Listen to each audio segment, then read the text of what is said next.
I had a friend reach out to me and told me they had a tiller they wanted me to look at. I asked them what size it was, and when I mentioned how small it was, I was relieved to find out it was actually a cultivator and not a full-size tiller. Now that I have it home, I have to try and figure out why it won't start, but I hate to say it, I might be overthinking this one. In today's project, we look at this yard machine's tiller or cultivator, and the problem is that I was told that it won't start because it needs new fuel lines. The issue is that if it needs fuel lines, that it may also need the carb to be serviced as well, which means we'll need to do an inspection. Now, I'm going to try and repair this small tiller. However, it may not be the exact repair you need to make to yours. We'll explore other options later in the video. Now, we're only going to mention what these other options could be. We don't have enough time to look into them, but if you need more information on these other options, you're welcome to ask as many questions as you need to. After looking at this thing, I'm very shocked at its condition. What I mean by that is it's in great shape, but even though it looks brand new, the first thing we need to check is to see if it will run for a few seconds after putting some fuel into the air filter.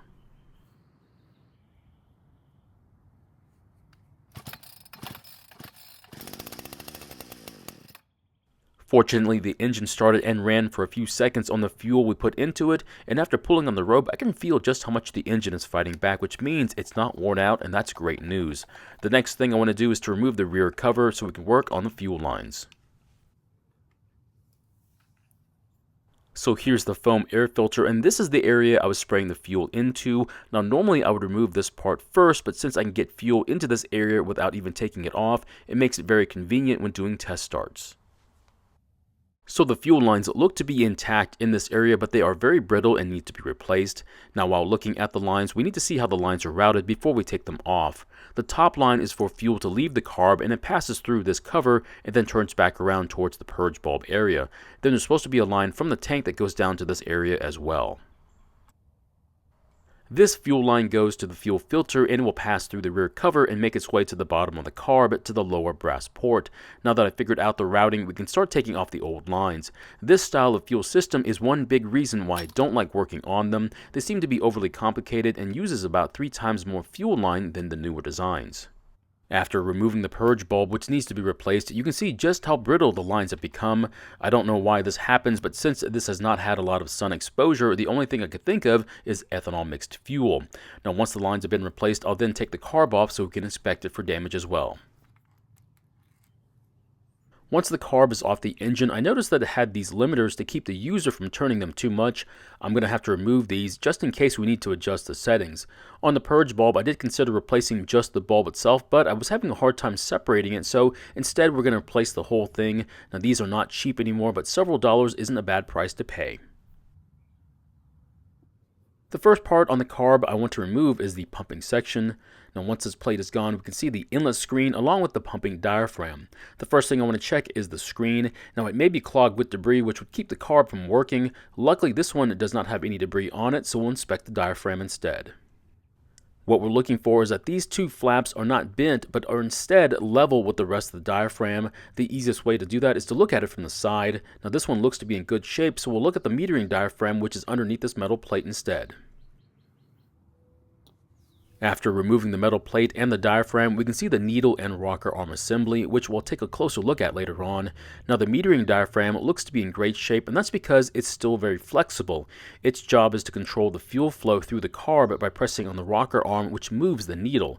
If yours has any wrinkles on it or is somewhat inflexible, it needs to be replaced. If you need one of these diaphragms, there should be a link in the description.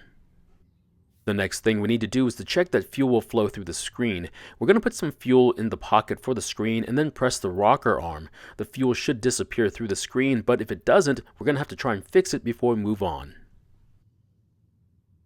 Unfortunately, it looks like the fuel is not disappearing through the screen, and that means we'll have to remove the needle and rocker arm so we can clean it. Just be very careful when taking these tiny parts off because they're very easy to lose. If you do lose any of these parts, I would consider buying a new carb. Once the needle is gone, I'm going to spray carb cleaner on the screen and then agitate it till the cleaner disappears through the screen. You may have to do this multiple times, but once it starts flowing through the screen, try using fuel in the pocket and make sure it does the same thing. I don't like to remove the screen unless I'm replacing it, but I may have to if the cleaner isn't going to pass through it. Now the cleaner is passing through the screen, so next I'm going to put some fuel in the pocket and make sure it's going to pass through the screen as well. As you can see, it's passing through the screen like it should, which means we can finally start putting this carb back together. This is the hardest part because it's very easy to lose the spring. Just remember to take your time. I even had a hard time doing this one and had to change my approach a couple of times. Once the screw is back on, press on the rocker arm a few times to make sure it returns back into position, which ours is doing. If yours is not moving like this, you'll have to take it off again. Now once this part is done, I'm still going to test it one more time by putting fuel into the pocket and pressing on the rocker arm. The fuel is finally disappearing through the screen, so I'm going to replace the gasket and the metering diaphragm.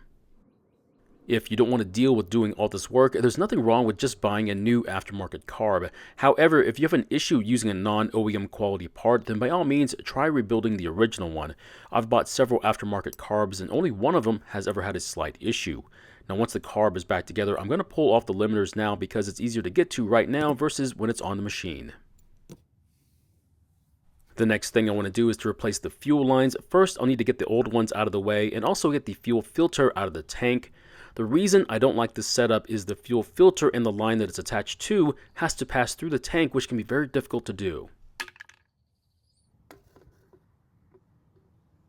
If you look at the filter, you can see that it has this long barb on it, and that's so it can pass through the tank. There's also a retainer that's supposed to keep the filter from coming loose. Now the openings in the tank are two different sizes because the larger holes for the hose and the barb to pass through it. The fuel line I'll be using is sized at 3/16 of an inch, and to help get it into the opening, I'm going to cut it at an angle. Then I'll use my bent pliers to grab the cut in so I can pull it through the opening. The first line I'll be running is the return line, and once I get the line out of the tank, I'm going to cut that angle piece off and then pull the line back into the tank. Remember to leave about an inch or so of line left in the tank. I'll then put the other end of the line by the purge bulb area. The next line I'll be running is the carb to the purge bulb, and I'll start by passing the line through the cover into the purge bulb area. I'll also cut that line near to where it will connect to the top of the carb. The next line I'll be running is for the filter, and I'm going to use the same technique as before, but I'll be installing the filter on the line.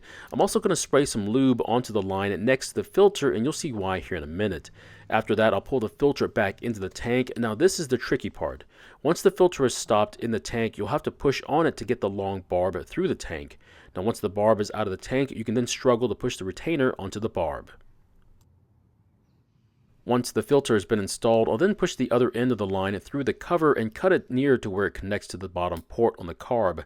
Now once that's done, we can now install the carb to the engine, and I'll start by connecting the return line to the top port on the carb and then connecting the filter line to the bottom port. After that, I'll reconnect the throttle cable to the lever on top of the carb, followed by the choke assembly. Just be very careful as the choke lever has a special wavy washer that needs to be centered up before you tighten the bolt. Once the bolt is tight, try moving the choke lever to make sure it's not too difficult to move. The next part to install is the new purge bulb. The first line we're going to find and install is the return line that comes from the top of the carb. Now this line will connect to the shorter port on the back of the purge bulb. Now the longer port on the purge bulb will connect to the return line that goes to the fuel tank. Now after the lines have been installed, I'm going to put some fuel into the tank so I can test how the fuel flows through the lines, because if it doesn't flow through them, the chances of the engine starting will be very low. When pressing the purge bulb, fuel will leave the tank through the filter line and enter the carb at the lower port. It will then pass through the carb and out the top port through the return line and into the shorter port on the primer bulb. The fuel will then partially fill the bulb and then leave through the longer port and make its way back to the tank.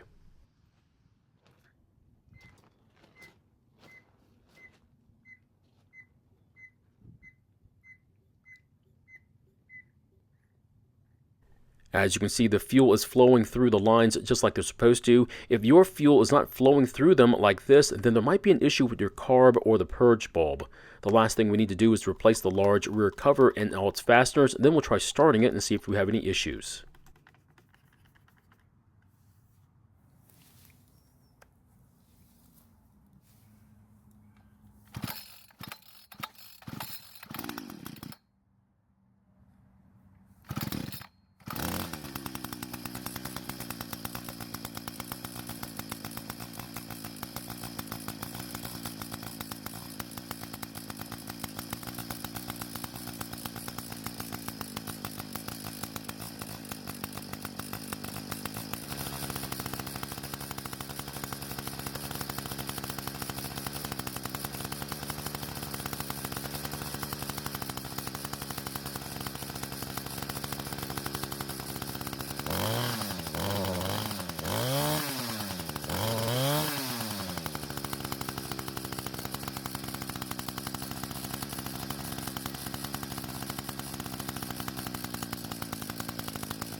to the carb was not able to deliver enough fuel at idle, and to fix this, I turned the L screw counterclockwise a quarter turn.